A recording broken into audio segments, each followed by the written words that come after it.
Knoxville, and I'm about to ride a hoverboard. And I'm Tony Hawk, and I'm gonna try it myself. This is real, folks. This is the real hoverboard right here. So forget everything you know. Not only that, but the hoverboard was listed by Time magazine as one of the top inventions of 2014. So it must be real, right? Well, not entirely. I mean, previously I'd shown how in their Kickstarter video their hoverboard prototype was in fact just gluing a skateboard-shaped piece of plastic onto a commercially available executive hover toy that you can buy off Amazon for about $50. Well, I can do that. However, as many have pointed out, the fact that they lied through their teeth on their trailer doesn't in of itself show that the hoverboard is complete bullshit. And that's quite right. So why is it bullshit? Well, in order to understand that, you've got to understand how this hoverboard works. You see, when a strong magnet moves near a conductor, it induces a current in that conductor, which effectively creates a sort of diminished opposite of the permanent magnet. And this is why if you drop a strong magnet down a piece of copper pipe, it falls very slowly compared to a similar non-magnetic object. And this is the core principle on which this hoverboard works. It's basically a maglev type device. There is absolutely nothing new here. And this is why the hover technology only works over a good conducting material like copper or aluminium. It's not just that your hoverboard won't work over water. Hey, McFly, you bojo! The cars don't work on water! Unless you've got power! It won't work over concrete, tarmac, sand, grass, gravel, wood, rubber, steel, and so on.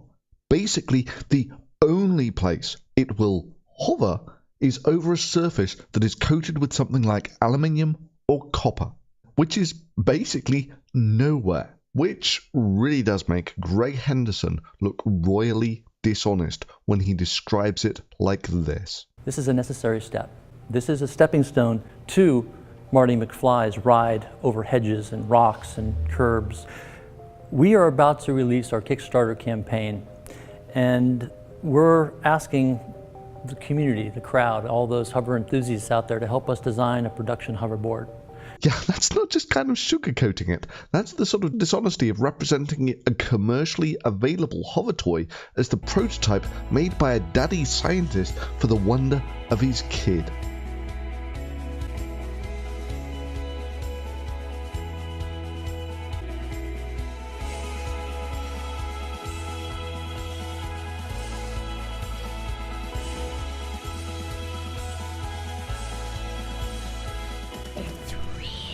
It certainly is. Current price on Amazon, $66.54. Just what you need for a $250,000 Kickstarter campaign. We are able to turn, move, drive around in any direction, go up and down slopes, or do it all at once if we like. Imagine a vehicle with all the freedom of a car and all the efficiency of a high-speed train. With our hover engines, that is now possible. You've got to be kidding me! The versatility of a car and the efficiency of a high-speed train. Well, firstly, have you seen how versatile cars can be? And you think that this hover technology is going to be as versatile as this, but also with the efficiency of a high-speed train? Well, I hate to break it to you, but the reason that we mostly don't use maglev-type technology for trains is because it is notoriously difficult and expensive to implement. A point which is emphasized by their developer's kit, the white box. When you support our Kickstarter campaign, one of the options is the Hendo Developer Kit, the white box. Inside, you'll find a hover engine that you can use to hover whatever you like. You no longer need to be a scientist in a lab to be a part of building the future. The white box will come with 4 pieces of hover surface material, and these will be about the bottom area of the white box in their dimensions. And that'll be the space where you can really kind of rearrange it and experiment and move and play with your white box. Are you serious? The range of the white box is basically its own footprint. That's like building a car that can't drive anywhere outside of the garage. Imagine a vehicle with all the freedom of a car and all the efficiency of a high-speed train. With our hover engines, that is now possible. By putting this technology in your hands, Who knows what we can develop together? The wheel may finally have some competition. Thanks for believing. I mean, even their claims about being the world's first real hoverboard are bogus. These three supervised kids made one back in 2013, and it's arguably more versatile than the Hendo hoverboard. We are building a hoverboard.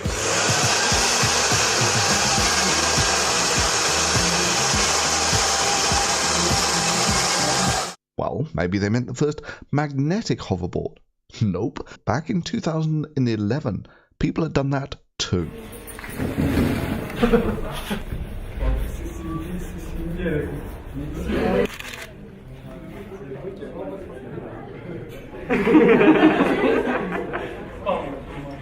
So what is it exactly that makes this the world's first real hoverboard? Now, I've got to be honest here. I've not actually got one of their devices and taken it apart, so I can't be absolutely certain how it works, but I can make some pretty informed guesses. I mean, we know that it works from Lenz's law over good conducting but non-ferromagnetic surfaces, and from the noises it makes. Move frictionlessly, and it can do something that you've probably never seen before, bounce in air.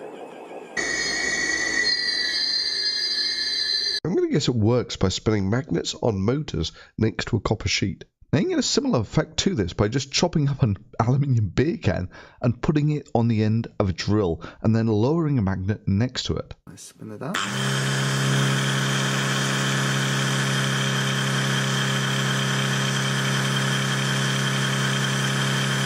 Oh yeah, beautiful levitation. And so this really is actually not aerodynamic levitation.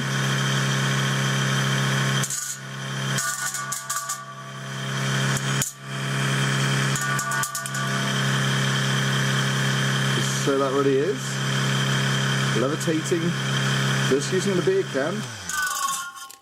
That's what happens when I turn it off. Cool, eh?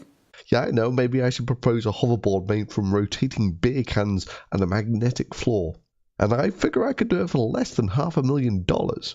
So yeah, that looks to be pretty much their hover technology, except it's in reverse. That is, they're spinning the magnets, not moving the metal. So my reckoning is these hoverboards essentially run on rotors with magnets on the end over a conducting surface. This also kind of gels with the fact that you need 4 of them.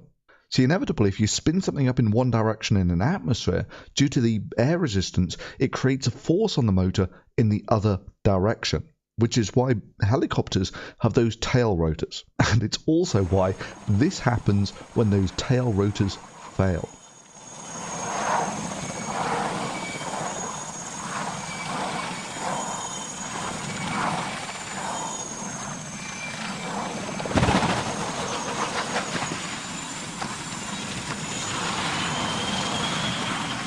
Which is why when they have a device that's only big enough to carry one set of spinning magnets, the second they let it go, it starts spinning like a helicopter with no tail rotor.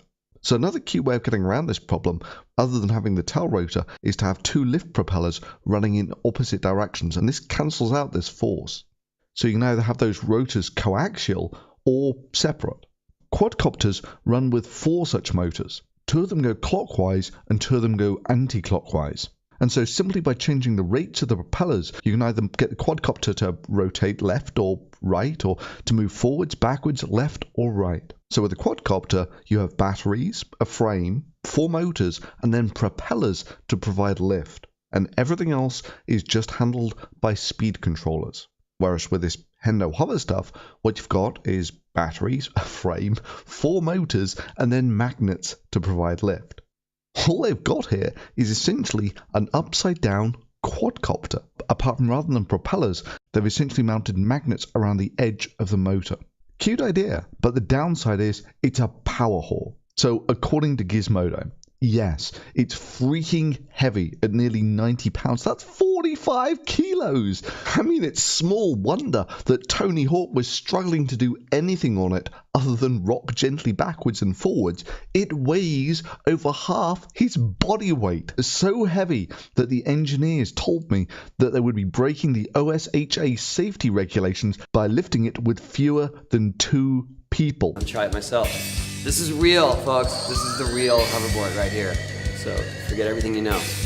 Yes, the battery drains after a few minutes, and the current state-of-the-art requires 40 watts per kilo. Now, the even more stupid thing is you look around on the web and you find that people are genuinely accepting that they're going to use this technology to levitate buildings. The ability to load weight onto the hover engine means the technology can one day be used to keep buildings aloft during earthquakes or floods.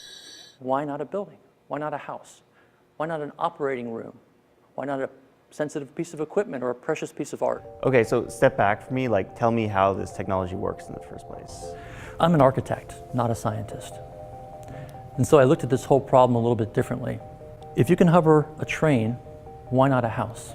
And that's where the idea came from. We have a low-tech version, a way of decoupling structures from the earth in the event of earthquakes or floods or rising sea levels. What did he just say? Hover houses. If you can hover a train, why not a house? In the case of earthquakes, floods, and rising sea levels. A way of decoupling structures from the earth in the event of earthquakes or floods or rising sea levels. Are you crazy? Did you see that tsunami footage? Yeah, I can imagine them now watching their houses get washed away saying, damn, if only we'd listened to Mr. Hendo and they'd installed the technology that allowed us to levitate our houses a couple of centimeters or inches above a copper or aluminium surface. Our houses would be safe now. In the event of earthquakes or floods or rising sea levels. Rising sea levels? Are you out of your mind? And all of the time, this Forbes reporter is sitting there, just sitting there like a lemon, like this isn't crazy talk. As for hovering houses in earthquakes, this is the least preposterous thing he said here. So let's take a look at that. You've got to be kidding me. Look, buildings weigh about, let's say, 40 tons for a regular building, which means at 40 watts per kilo, you would need a stable power source of 2 megawatts just to levitate your building. That's enough energy to run about 2,000 microwaves. That's kind of a high energy spike to expect to be able to sustain in a house during an earthquake. Look, obviously, seeing as the grid power supply is going to be one of the least reliable things in an earthquake, relying on it to save your house by levitating it might not be so smart. And just so you know, this is what a local 2 megawatt power supply looks like. So you would basically need one of those in every house. And yes, that's just the beginning of why this is a really stupid idea. I could go on at length as to why trying to levitate a building in an earthquake is a very, very bad idea. But coming back, if you look at their white box, again, it's 4 engines. And will weigh about 10 pounds or 4.5 kilograms. And the runtime will be about 10 to 15 minutes, but both hover height and runtime will decrease depending on how much weight you actually try and put on the white box. In terms of the payload that it can hold, it'll be a small payload. So certainly your phone, maybe a half gallon of milk. And in terms of charge time or recharge time, we're looking at somewhere in the 2-hour range. Which is not far off what you can do with a real quadcopter, which will take its own weight plus 50% extra for about 15 minutes. Plus, the even more amazing quadcopter technology will hover over concrete, tarmac, sand, grass, gravel, wood, rubber and steel, and all of the other things that a hoverboard won't hover over.